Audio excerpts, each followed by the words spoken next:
Então hoje nós vamos continuar o estudo do Livro dos Médiuns.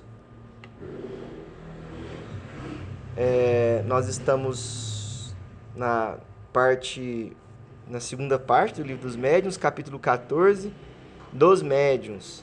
Então nós estudamos os médiuns de efeitos físicos e hoje a gente vai estudar pessoas elétricas, que é o item 163.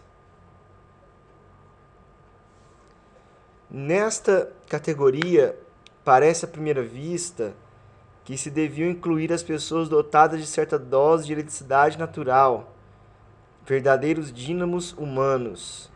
Aqui ele fala que no original francês está no grifo torpilles humanis. Torpilha é um peixe semelhante à raia, que tem órgãos capazes de emitir descargas elétricas. É o peixe torpedo. A semelhança das denominações que damos de enguia elétrica, o peixe elétrico, ao peixe poraquê amazônico. Então, para falar que aquela pessoa dotada de, vamos dizer assim, de eletricidade, né, de um certo magnetismo, né, a produzirem por simples contato todos os efeitos de atração e repulsão. Errado, porém, fora considerá-las médiums, porquanto a vera mediunidade supõe a intervenção direta de um espírito. Então é mais magnetismo que eletricidade, que mediunidade, porque a mediunidade é você ser instrumento de um espírito, né? Então é mais relacionado com uma faculdade, né? Ora, no caso de que falamos, concludentes experiências hão provado que a eletricidade é o agente único desses fenômenos.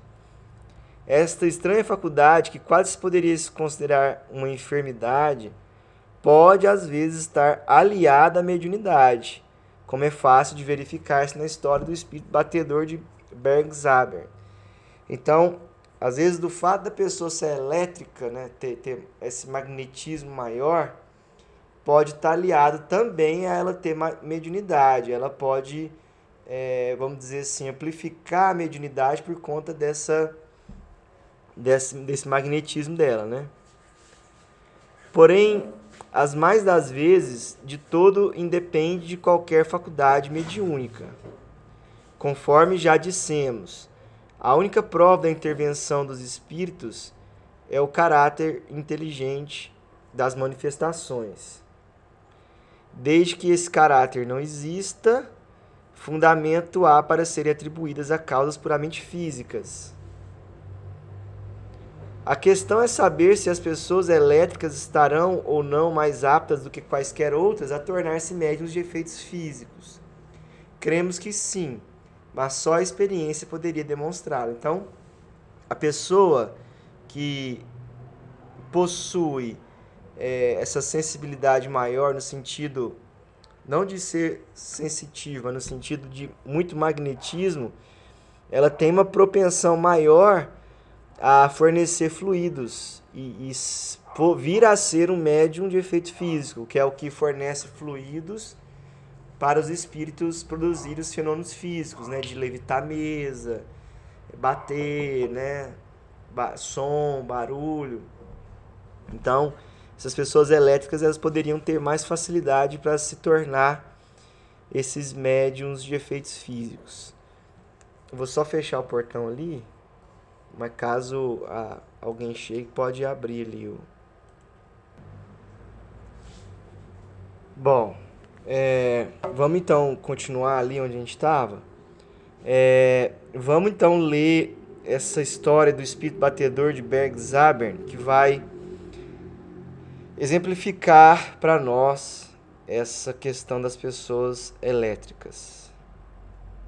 Que, no caso dessa história, vai ser uma pessoa elétrica que tem um magnetismo maior, aliado junto com a mediunidade, né? Então vai potencializar, vamos dizer assim, a mediunidade. O espírito batedor de Bergzaber. Já tínhamos ouvido falar de certos fenômenos espíritas que em 1852 fizeram muito alarido na Baviera Renana, nos arredores de Spira. Vamos ver aqui onde que é isso. Cidade da Alemanha. Localizada no estado da Renânia, Palatinado. Tá. E sabíamos até que um relato autêntico havia sido publicado numa brochura alemã. Depois de longas e infrutíferas pesquisas, uma dama dentre as nossas assinantes da Alsácia, demonstrando nessa circunstância um zelo e uma perseverança de que lhe seremos eternamente agradecidos, finalmente conseguiu obter um exemplar daquela brochura e nos ofereceu. Damos a seguir sua tradução em extenso, sem dúvida, será lida com grande interesse, pois dentre tantas outras é uma prova a mais de que os fatos desse gênero são de todos os tempos e países, já que ocorreram numa época em que apenas se começava a falar em espíritos. Proêmbio. Há vários meses, um acontecimento muito estranho tornou-se o assunto preferido de todas as conversas em nossa cidade e em seus arredores. Referimos-nos ao batedor, como é chamado na casa do alfaiate Pierre Sanger. Até então, olá, boa noite. Boa noite. Então a gente está falando, Andressa, hoje das pessoas elétricas. A gente viu aqui que elas têm um magnetismo, mas é mais uma faculdade do que uma mediunidade em si. É um excesso de energia. A pessoa que tem muito magnetismo. Só que tem casos que a pessoa pode ser elétrica, ter esse magnetismo maior, essa quantidade de energia, e ao mesmo tempo potencializar a sua mediunidade. Então, por exemplo, ele fala aqui que a pessoa elétrica, ela pode ter mais possibilidade de se tornar, por exemplo, um médium de efeito físico. Então, a pessoa elétrica é aquela que naturalmente tem muito magnetismo. Né? Ele fala aqui eletricidade natural, né? Todos os efeitos de atração e repulsão. Então a gente está lendo uma história que provavelmente vai contar a história de uma pessoa que é elétrica e ao mesmo tempo potencializou sua mediunidade. Porque a mediunidade tem que ter intervenção de algum espírito, né? Está sendo instrumento de algum espírito.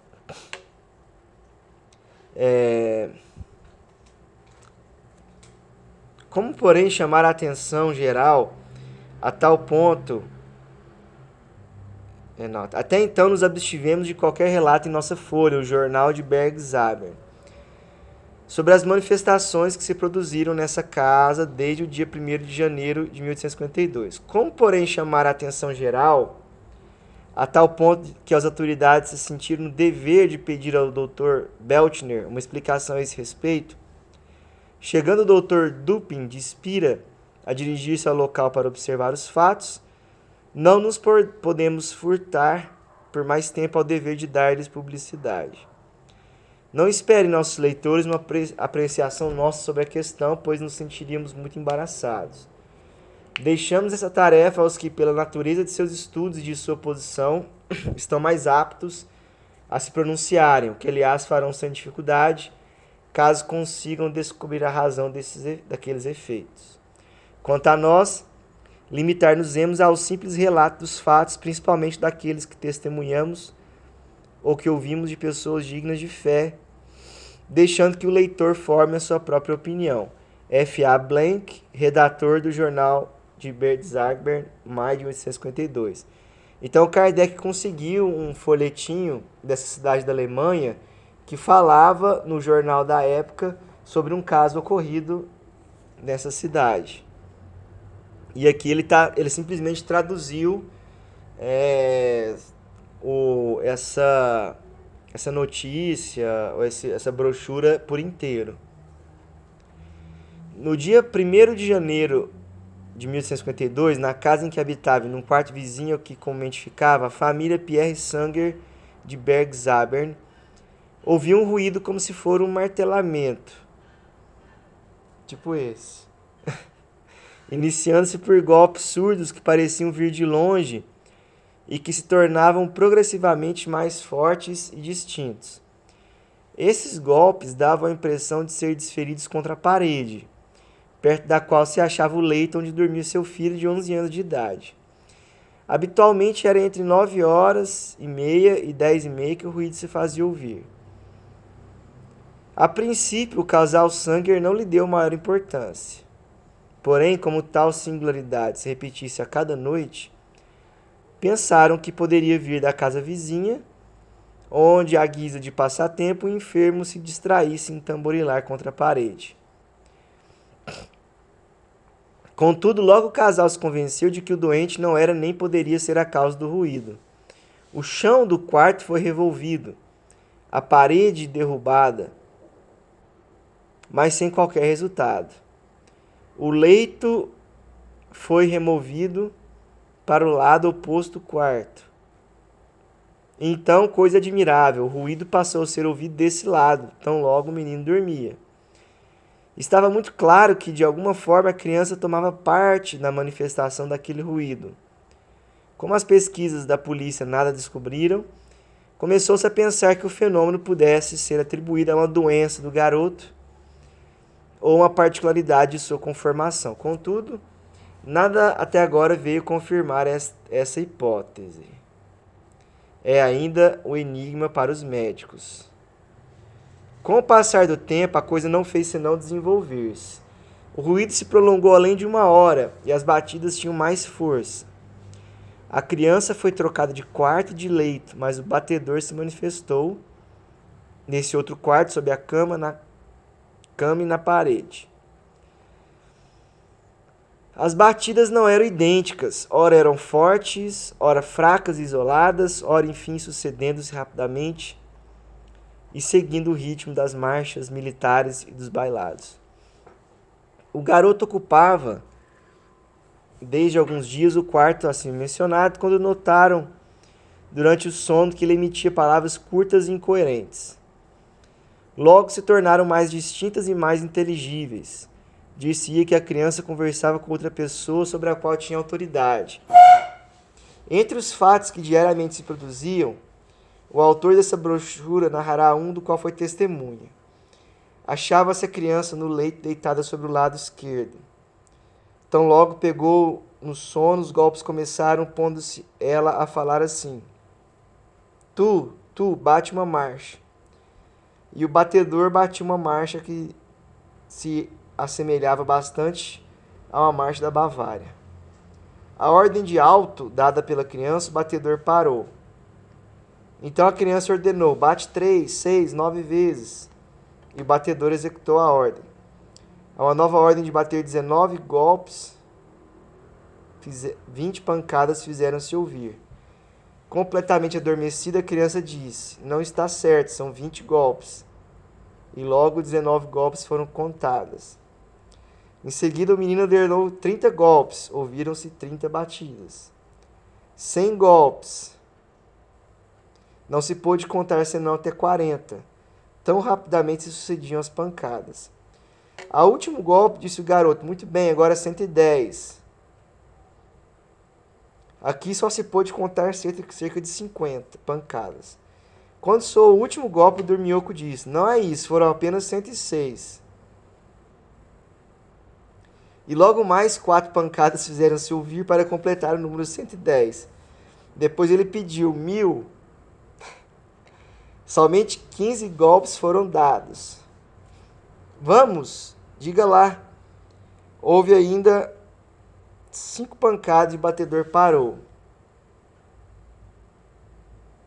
Então os assistentes tiveram a ideia de ordenar diretamente ao batedor, executando este as ordens que lhe eram dadas. Ele se calou à ordem de alto, silêncio, paz. Depois, por si mesmo e sem comando, recomeçou a bater. Num canto do quarto, em voz baixa, um dos assistentes disse que queria ordenar apenas pelo pensamento 6 batidas.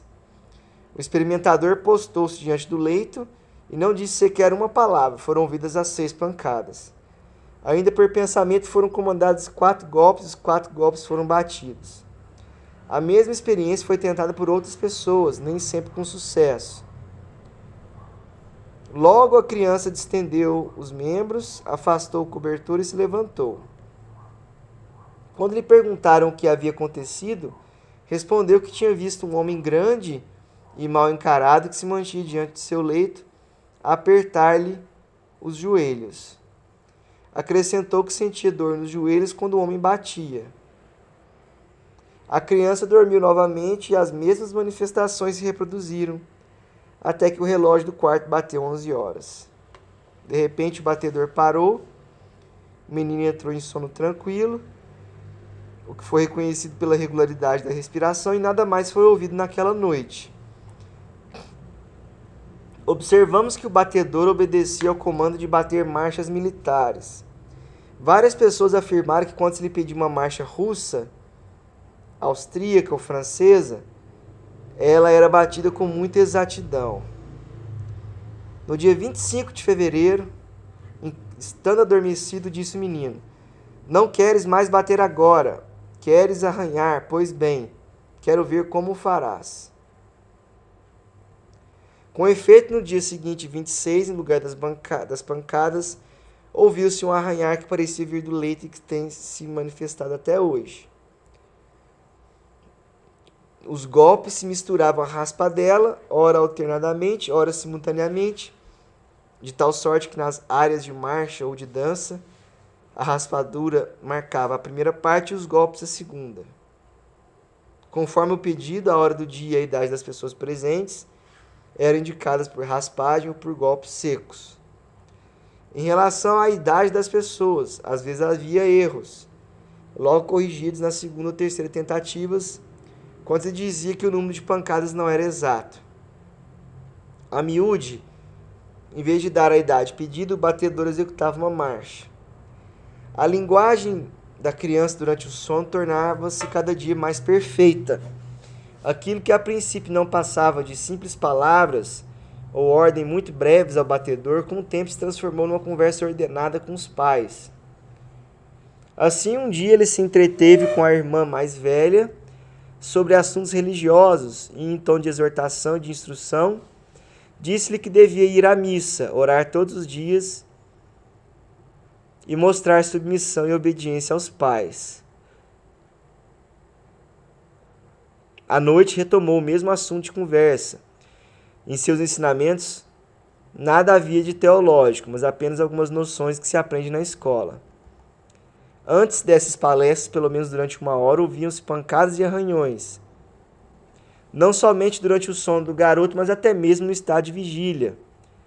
Vimos-lo beber e comer enquanto as batidas e raspadelas se manifestavam, e o vimos também acordado a dar ordens ao batedor, que foram todas executadas.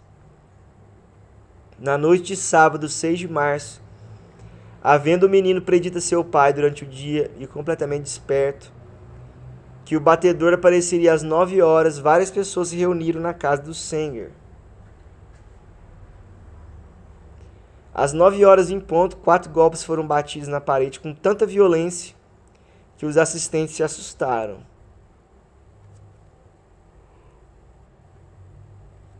Logo e pela primeira vez, as batidas foram dadas na madeira da cama exteriormente. O leito abalou-se todo. Esses golpes se manifestaram-se de todos os lados da cama, ora num lugar, ora no outro. As pancadas e as arranhaduras alternavam-se no leito. A uma ordem do menino e das pessoas presentes, ora os golpes se faziam ouvir no interior do leito, ora no exterior. De repente a cama levantou-se em sentidos diferentes, enquanto os golpes eram batidos com força. Mais de 5 pessoas tentaram sem sucesso fazê-la voltar ao chão. Tendo sido abandonada, ela se balançou ainda por alguns instantes, retomando depois a sua posição natural. Esse fato já havia ocorrido uma vez antes dessa manifestação pública. Toda noite também a criança fazia uma espécie de discurso. Falaremos disso muito sucintamente. Antes disso, é preciso notar que o garoto, assim que baixava a cabeça, logo dormia e as pancadas e os arranhões começavam. Muito parecido com reunião de materialização, né? Ele fornecendo os fluidos, né? Com os golpes, ele gemia, agitava as pernas e parecia sentir-se mal. Provavelmente ele tirava os fluidos do joelho do menino. Lembra que estava apertando o joelho do menino? Mas por que o menino dormia? Entrava em sonolência, né? Entrava em torpor, igual o médium de efeito físico. Isso acontece mesmo. Ele entra numa câmara, numa salinha. Nessa salinha ele entra num estado de sonolência. Ele começa a É mais fácil para doar o fluido? entra como se fosse num estado de torpor, assim, de Uma sonâmbulo. vez você comentou que o Chico, para ter a materialização, ele ficava nesse estado. Quando ia ter a materialização, Não, o ectoplasma. No caso, o Eurípides Barçanufo, quando ele, no fenômeno de bicorporeidade, né? Aí ele ficava meio sonolento, assim, meio em repouso, e aí ele desdobrava e acontecia o fenômeno de bicorporeidade, né? O Chico, ele doava também os fluidos para reunião de materialização, mas eu não sei como que ele ficava. Não tenho E nos efeitos de ectoplasma que sai? materialização. Materialização. É o médium que vai para uma sala e aí normalmente para ele conseguir conseguir doar bastante fluidos, acontece isso mesmo, ele deita, aí ele fica no estado mais de repouso, porque ele precisa estar nesse estado de repouso para poder movimentar ali as energias. É visível esse ectoplasma quando está saindo? Às vezes sim, às vezes não, mas no momento da materialização se consegue ver o ectoplasma saindo. Normalmente é visível. Aí nesse caso não foi porque ele não cita. Assim, não é que É. é ectoplasma, tô falando assim, Não fala, né, que saiu alguma coisa dele, né? O mesmo não ocorria com as raspadelas. Chegado o momento de falar, deitava sobre o dorso e sua face tornava-se pálida, tá vendo? Assim como suas mãos e braços. Com a mão direita fazia sinal dizendo: Vamos, vem para perto do meu leito e junta as mãos. Vou te falar do Salvador do mundo. Então cessavam os golpes e os arranhões e todos os assistentes ouviam com respeitosa atenção o discurso do adormecido. A criança falava lentamente, de modo muito inteligível, em puro alemão, o que surpreendia bastante, tanto mais quanto se sabia que era menos adiantada do que seus colegas de escola, sobretudo em virtude de uma moléstia nos olhos que a impedia de estudar. Suas palestras versavam sobre a vida e as ações de Jesus desde os 12 anos, de sua presença no templo com os escribas, de seus benefícios à humanidade e de seus milagres. Em seguida, estendia-se sobre o relato de seus sofrimentos, censurando severamente os judeus por o haverem crucificado, apesar de seus numerosos atos de bondade e de suas bênçãos. Terminando, o garoto dirigia a Deus uma prece fervorosa, rogando que lhe concedesse a graça de suportar com resignação os sofrimentos que lhe enviara, pois que o havia escolhido para entrar em comunicação com o Espírito. Pedia a Deus não o deixasse morrer ainda, pois era apenas uma criança e não queria baixar à tumba escura. Terminados seus discursos, recitava em voz solene o Pater Noster, após o que dizia: agora Pater Noster, acho que é Pai Nosso, se eu não me engano. Então era o espírito do menino que estava falando, que fazia a prece. Deve ser, né? Quando ele entrava nessa sonolência, o espírito dele conseguia ter mais condição de se manifestar, né? Deixava mais aberto o canal para ele poder manifestar com toda a sua maturidade, né? Agora podes vir. Imediatamente as batidas e as arranhaduras recomeçavam. Ainda falou 2 vezes ao espírito, e a cada uma delas o espírito batedor parava. Dizia ainda algumas palavras e terminava assim: agora podes ir embora em nome de Deus, e despertava. Durante essas conversas, os olhos do menino ficavam bem fechados. Os lábios, porém, se mexiam. As pessoas que estavam mais próximas do leito podiam observar os movimentos, a voz era pura e harmoniosa. Ao despertar, perguntavam-lhe o que havia visto e o que se tinha passado. Respondia: o homem que vem me ver, onde está ele? Perto de meu leito com as outras pessoas. Viste as outras pessoas? Vi todas que estavam perto de meu leito. Compreende-se facilmente que tais manifestações encontraram muitos incrédulos e que se supôs mesmo que essa história toda não passasse de mistificação. Mas o pai era incapaz de charlatanice, sobretudo de um charlatanismo que teria exigido toda a habilidade de um prestidigitador profissional. Ele gozava da reputação de um homem honrado e honesto. Para responder a essas suspeitas e fazê-las cessar, o garoto foi levado para uma casa estranha. Mal lá chegou e as batidas e arranhaduras fizeram-se ouvir. Além disso, alguns dias antes tinha ido com sua mãe a um pequeno vilarejo chamado Capelle, a cerca de meia légua de distância, à casa da viúva Klein. Ele se disse fatigado, deitaram-no sobre um canapé e logo o mesmo fenômeno se produziu. Várias testemunhas podem confirmar o fato. Embora a criança demonstrasse estar bem de saúde, devia, apesar disso, ser afetada por uma doença que, se não fosse provada pelas manifestações acima relatadas, pelo menos o seria pelos movimentos involuntários dos músculos e dos sobressaltos nervosos. Isso pode ser a questão dele ser elétrico. Lembra? Pessoa elétrica. Para terminar, destacamos que há algumas semanas a criança foi conduzida à casa do Dr. Beltner, onde deveria permanecer a fim de que o sábio pudesse estudar de mais perto os fenômenos em questão. Desde então cessou todo o barulho na casa do Sanger, passando, todavia, a produzir-se na casa do Dr. Beltner. Tais são, em toda a sua autenticidade, os fatos que se passaram. Nós os entregamos ao público sem emitir juízo de valor. Oxalá possam os mais entendidos dar-lhe uma explicação satisfatória. Blanc. Agora aqui, quem vai falar aqui? Agora é Kardec que vai falar. Ô, Roberto, por que quem escreveu foi Kardec, né? Tudo isso. Não. A gente está lendo aqui igual a gente... Porque no começo, acho que você não tinha chegado ainda. Mas no começo... Nossa, é muita coisa. Eles ouviram falar de fenômenos na Baviera, lá perto da Alemanha. E o relato disso foi publicado numa brochura alemã, tipo um jornal. E aí, uma das assinantes da revista do Kardec procurou esse jornal e entregou para ele. E ele pegou e traduziu, só, por enquanto, né?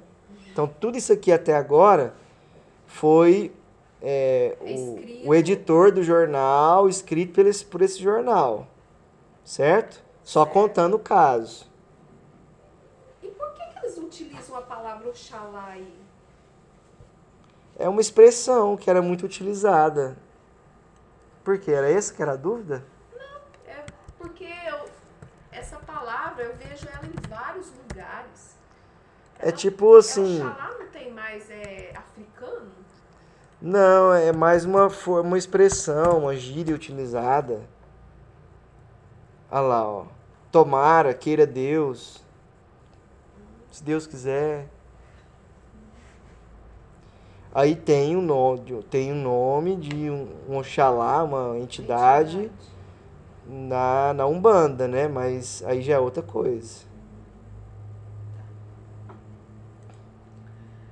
Quer que eu leia o restante? Pode. Considerações sobre o espírito batedor de Bergzabern.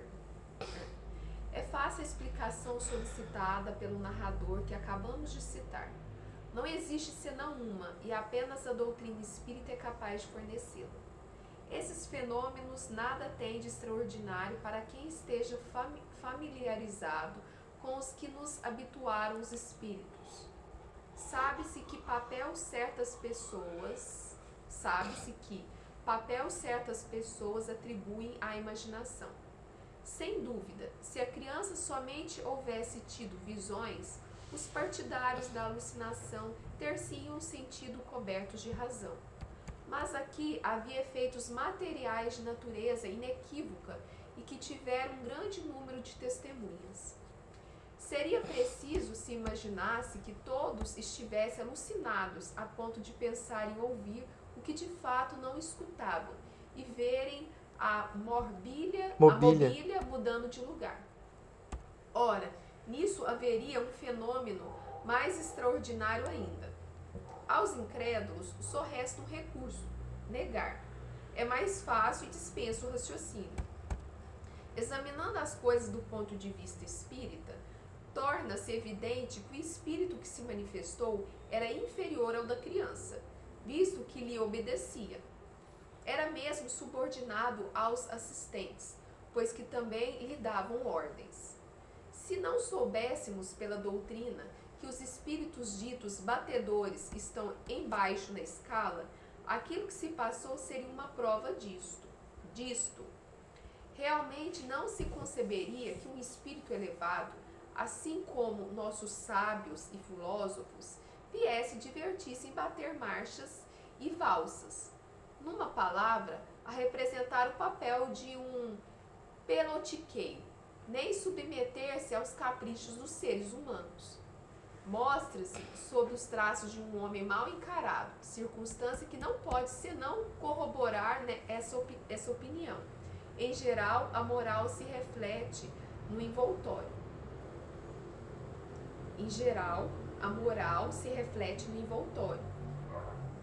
Deu para entender, né? Para nós está, pois, demonstrado que o batedor... No caso, no envoltório do espírito, né? Do espírito. Um espírito superior não vai se mostrar de uma aparência feia, né? Foi isso que eu entendi. Ele estava assim, nos traços rústicos, né? Assim, animalizados, né? Para nós está, pois, demonstrado que o batedor de Bergzaber é o espírito inferior da classe dos espíritos levianos, que se manifestou como tantos outros o fizeram e ainda fazem todos os dias. Agora, com que propósito veio? A notícia não diz que haja sido chamado. Hoje, que se tem mais experiência sobre essas coisas, não se deixaria vir um visitante tão estranho sem se informar o que ele quer. Portanto, só podemos fazer uma conjectura. É verdade que nada fez que revelasse maldade ou má intenção. Não experimentou o menino nenhum distúrbio, nem físico nem moral. Só os homens teriam podido perturbar sua moral, ferindo-lhe a imaginação com os contos ridículos. E é muito bom que não o tenham feito. Por muito inferior que fosse esse espírito, não era mau nem malevolente. Simplesmente era um desses espíritos tão numerosos que, sem cessar e sem o sabermos, nos rodeiam. Nessa circunstância, pode ter agido por mero capricho, como também poderia fazer por instigação de espíritos elevados, com vistas a despertar a atenção dos homens e de os convencer da realidade de um poder superior que se encontra fora do mundo corporal. Quanto ao menino, é certo que era um desses médios de efeitos físicos dotados, malgrado seu, dessa faculdade, e que estão para os outros médios, assim como os sonâmbulos naturais estão para os sonâmbulos magnéticos.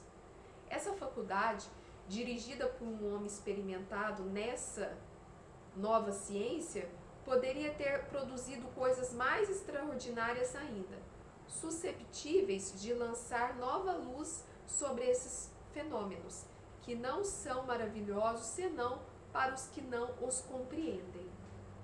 Beleza, vamos só ver aqui. Podemos deixar agora o próximo para semana que vem. Então, provavelmente esse menino era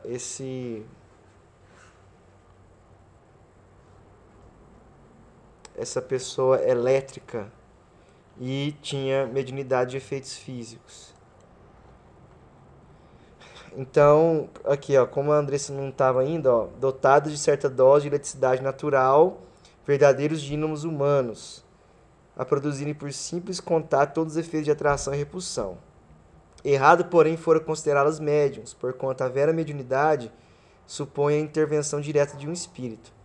Ora, no caso que falamos, concludentes experiências são mostradas que a eletricidade é o agente único desses fenômenos. Essa estranha faculdade, que quase poderia considerar uma enfermidade, pode às vezes estar aliada à mediunidade, como é fácil verificar-se na história do espírito batedor de Bergzaber, que é o que a gente está estudando. Porém, as mais das vezes, todo independe de qualquer faculdade mediúnica. Conforme já dissemos, a única prova da intervenção dos espíritos é o caráter inteligente das manifestações. Desde que este caráter não exista, fundamento há para ser atribuídos a causas puramente físicas. A questão é saber se as pessoas elétricas estarão ou não mais aptas do que quaisquer outras a tornar-se médiums de efeitos físicos. Cremos que sim, mas só a experiência poderia demonstrá-lo. Então, ele conseguiu demonstrar que sim, que essas pessoas elétricas têm esse magnetismo mais apurado, elas têm mais facilidade de se tornar médiums de efeitos físicos porque tem fluido para doar, né? Então é isso. Semana que vem a gente continua, então, falar sobre esse espírito batedor de Bergzaber.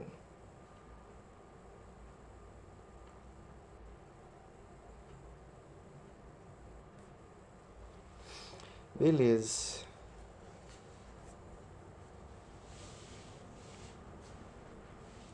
Mas tem uma grande diferença de pessoas